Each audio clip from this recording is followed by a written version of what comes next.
this video, we're going to be talking about the final exam and giving a participation activity for the final week. So first, a few announcements. The final exam, as you should already know, is going to be on July 31st at 9 a.m., and that is Eastern Time. So make sure you're available for that, because you'll be writing the final exam online through Proctortrack and OWL. To July 28th, that's going to be Friday this week, is the last date for participation to count. So any open participation activities are going to be locked on that date, so make sure you get them in by that time. And that's also going to be the last date for any form posts to count for things like resources, tutorials, or helping other students. TA consulting and office hours will also end on July 28th. July 28th, there'll be one last consulting session, and then after that, you can contact me via email if you have any questions about the course or any concerns with anything related to this course. And lastly, if you haven't already, please fill out the course evaluation feedback survey at feedback.uwo.ca. This gives us very valuable information for improving the course for future students, and it also gives you a chance to win a bookstore gift card, so you might as well fill it out. And as I mentioned in a previous video, I will be giving a small bonus participation mark based on the percentage of the class that has filled out the survey. So right now we're at about 11% of the class filling it out, which would mean we would get 11 bonus participation points for everyone in the course, regardless of your feedback. If it's negative, positive, whatever, as long as you fill out that survey, it will count towards that bonus for everyone in the course. So I'd like to see us get that up. If we get it up to 25%, that means everyone gets 25 bonus marks. So if you want to know how participation works, you should be already aware at this point, but it is detailed in the course syllabus, and it shows how many points you need for getting a certain mark. So the final exam, as I mentioned, is going to be held on July 31st at 9 a.m. Eastern Time. That's the local time here at Western. It's going to be a 3-hour-long exam, and it's going to be online using Proctortrack and OWL. It's going to be closed book, so no textbook, no cheat sheet, no online or digital resources.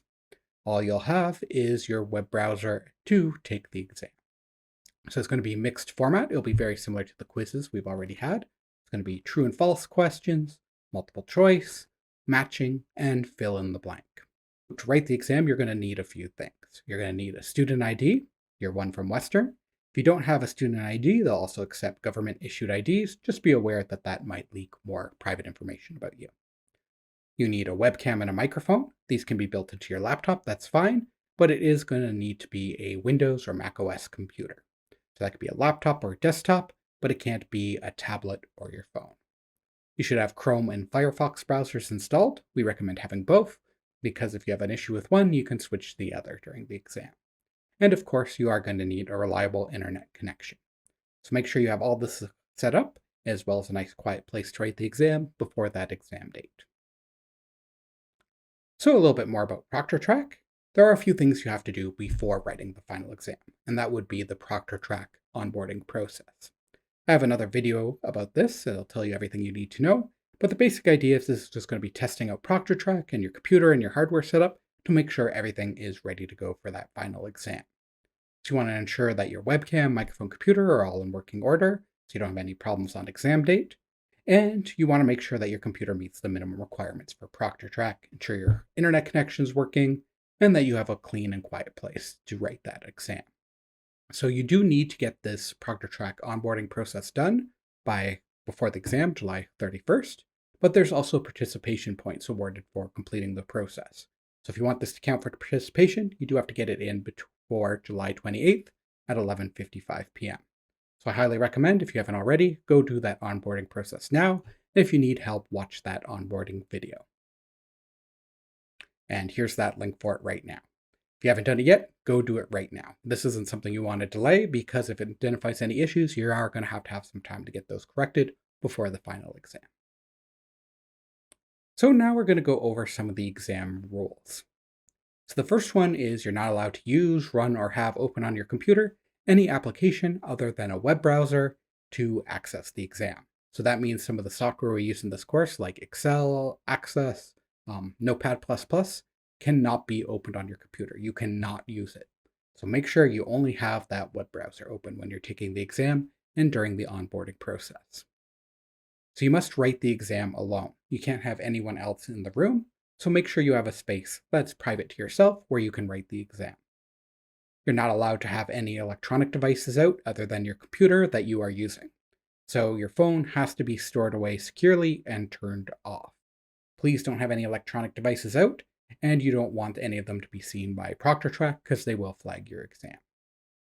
The exam is closed book, like I mentioned before, so no textbooks, cheat sheets, or online resources. But everything in your room has to be closed, covered up. We can't have anything that has text on it. So you must have Proctortrack running at all times. So to get into the exam at all, you are going to have Proctortrack running, but you have to make sure that it keeps running while you're writing the exam. You can't turn it off and keep writing the exam, for example. So if you submit the exam without Proctortrack, that will result in a 0 grade, so please make sure that it is running. So you may not open any browser tabs or windows other than the one to write your exam. The one exception would be for Western's exam support, but other than Western's exam support and the actual OWL page you're using to write the exam, you can't be accessing any other resources for your browser. So you also cannot communicate with any other person during the exam other than Western exam support, and that includes any sort of AI-assisted tools. You should only be using OWL. So you can't play any music or any other audio during the exam, so that means no headphones are allowed either. And you must follow all other rules presented in the exam. There will be a cover page, sort of like you get on the quizzes, that will detail everything you need to know and all the rules. They'll also be displayed in the Proctortrack software, so you have to follow all those rules. So no food or drink is allowed during the exam, but there is an exception for water, as long as it's in a clear container, such as a cup or a glass, or a clear plastic bottle. The container has to have no markings or labels, so if you have it in something like a pop bottle, make sure to remove that label. And you have to show all sides of the container to the camera during your room scan. And speaking of the room scan, you do have to complete a detailed and thorough scan of your room. So when you first start up Proctortrack, and you'll experience this during the onboarding process, you have to pick up your webcam and sort of move it all over the room so we can see all the different areas. You want to be seeing that there's no one else in the room and you don't have any textbooks or anything like that open. So you are expected to do quite a thorough scan.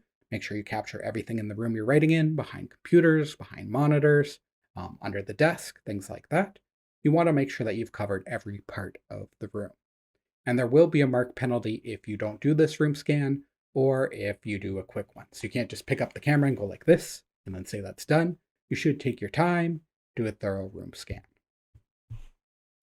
If for some reason your camera is built into your laptop, you can pick up the whole laptop and move it around. That's fine too.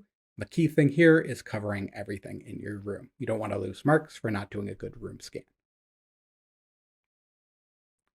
So you may have blank paper for writing notes during the exam. So that means you can also have pencils and pens, writing utensils like that.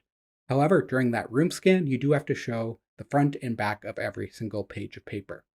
So if you have 3 blank pieces of paper that you're going to use for writing notes, you have to show the front and the back to the camera of each page during that room scan. This is critical to do because I don't want you to get flagged or lose any marks for not doing the room scan properly. So make sure if you are going to have blank paper available for notes, you do show each side of the page. And notes do have to be written on blank paper. They can't be written on, for example, Notepad++ on your computer. So they have to be physically taken in front of you. And as it says on the screen right now, violating any of these rules can result in a 0 grade on the exam, plus any additional penalties deemed appropriate by the department or your home program. So please make sure that you read and understand all these rules before taking the exam. If anything's unclear or you're not sure of anything, always ask. There's no penalty for asking, so you might as well ask if you have any questions rather than risk getting your exam flagged. So now on to the exam's content. So there's going to be 2 major sections to this exam. The business questions, these would be things from our textbook chapters 1 to 12. They're going to be based on the readings you did, as well as our lectured videos that are on a particular chapter of the textbook.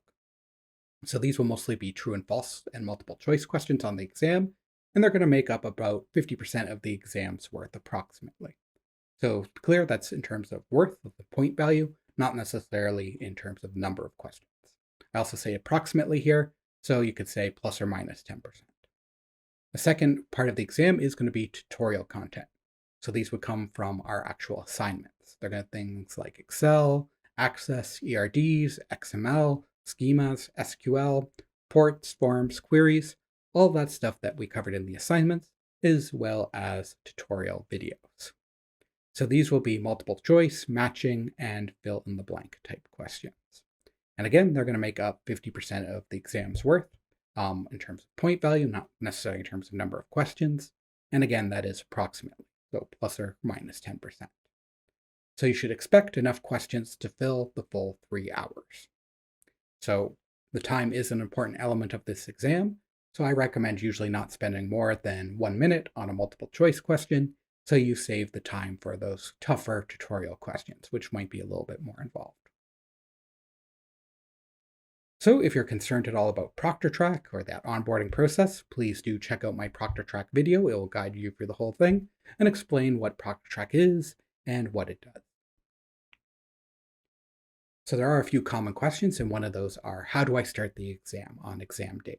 So it's going to be a very similar process to the onboarding process, except you're going to click on the Proctortrack tag or tab on OWL when you want to start the exam. That'd be July 31st at around 9 a.m.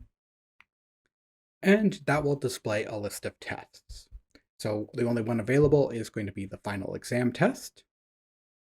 So I'll say something like CS1032 final exam, and you click on that Go to Test button. This will load Proctortrack. If you haven't downloaded it already, it will prompt you to download it. If you already have it downloaded and running, it will prompt you to click a button to start it up. Proctortrack will start, and it will go through the whole ID check process as well as the room scan process. And once you've completed all of that, it will then take you to OWL. Once you get to OWL, it will be asking you for a password. So remember, the password is not your Western password. It is a unique password that's generated by Proctortrack, and you get that by clicking the exam password button. It will copy it for you, and then you can paste it into the password field in the browser. If any of this sounds confusing, just follow through that Proctortrack onboarding process, because the process will be exactly the same, and it'll teach you how to get into it. So what happens if you have technical issues during the exam? Well, there's a new tab on our OWL site right now called Western Exam Chat Support, and they'll be able to offer you both technical support as well as handle some questions during the exam. So if during the exam you run into any technical issues, something's not loading right, you're getting an error message, something like that, click the Western Exam Chat Support, and it will connect you to someone from the registrar's office that will be able to help you with the technical issue. In some limited cases, they may also be able to forward on questions to me during the exam, but this isn't guaranteed. So there will also be an area on the exam where you can write any questions or assumptions you had about the exam that will be taken into consideration while grading your exam.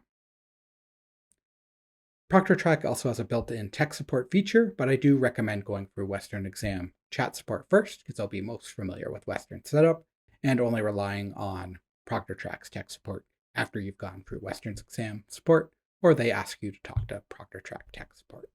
But we can avoid most of these issues simply by onboarding before the exam. So some people have asked about studying resources for the final exam, and there are some studying resources available for you. First of all are the exam review questions. You can find these on the OWL Week 11 and 12 page. They're the same on both pages. And these will be some slides that has a small sampling of questions that might be similar to what you see on the exam. They have a few example questions from the textbook that are in multiple choice format, as well as some more involved questions on that sort of tutorial and assignment content. Now, in those review pages, they don't necessarily structure them as multiple choice or fill in the blank questions, but on the final exam, they will be multiple choice or fill in the blank. Another great resource is that MyLab-based studying questions. So every week in the course, I've posted a list of homework questions from MyLab, and those are going to be very similar to the questions you're going to get for the textbook-based content. MyLab also has a lot of different studying aids, their dynamic study modules, glossary flashcards, e-text study modules, and those quizzes. So definitely check those out. And then lastly, there are some student-suggested exam resources posted on the Week 12 page under supplementary readings and reviews. These are things students have created and suggested that might be helpful to you, but just keep in mind I haven't reviewed those personally. And of course, we also have that exam question form where you've been creating your own exam questions for other students. So you might want to check that out as well and see if you find any of those questions other students have made useful for your study. So also for your review, I recommend going over your past assignments, figuring out why anything that was marked wrong, and know how to do that correctly for the final exam. You may also want to review those past quizzes because they'll be in a very similar format to the final exam. And of course, the assigned readings, lectures, and tutorial videos. Now for general studying skills, we also have a list of links here. You can download the slides and click on those, or you can just go to the Learning Development and Success website and find these resources. And these are very general resources about writing exams in general or writing multiple choices in exams in general. So they won't be about CS1032, but they might have some studying tips for multiple choice exams in general. And lastly is our participation activity for the week. This is going to be our last participation activity. So for this one, you have to answer 2 questions. I would say around 1 paragraph each at least. And this should be to the week 12 final questions form topic. The first question you should answer is, after taking CS1032, would you be interested in starting a business such as the one you created in assignment 1? Why or why not? And what would you do differently in terms of what products you might offer or any decisions you made in this course? Question number 2 is, what advice would you offer students taking this course next term? And that one might be shared with students taking this course in the future, so we can have sort of like a bank of advice for those students. Please try to keep it appropriate, and you're not required to respond to any other students, but you are allowed to if you wish. This will be worth 150 participation points, and keep in mind, this participation activity does have to be completed by the end of the week. So you have a little bit less time to work on this one than the last one, because everything has to be completed by July 28th for participation to count. That's all I have for you in this video. Thank you for watching, and good luck on that final exam.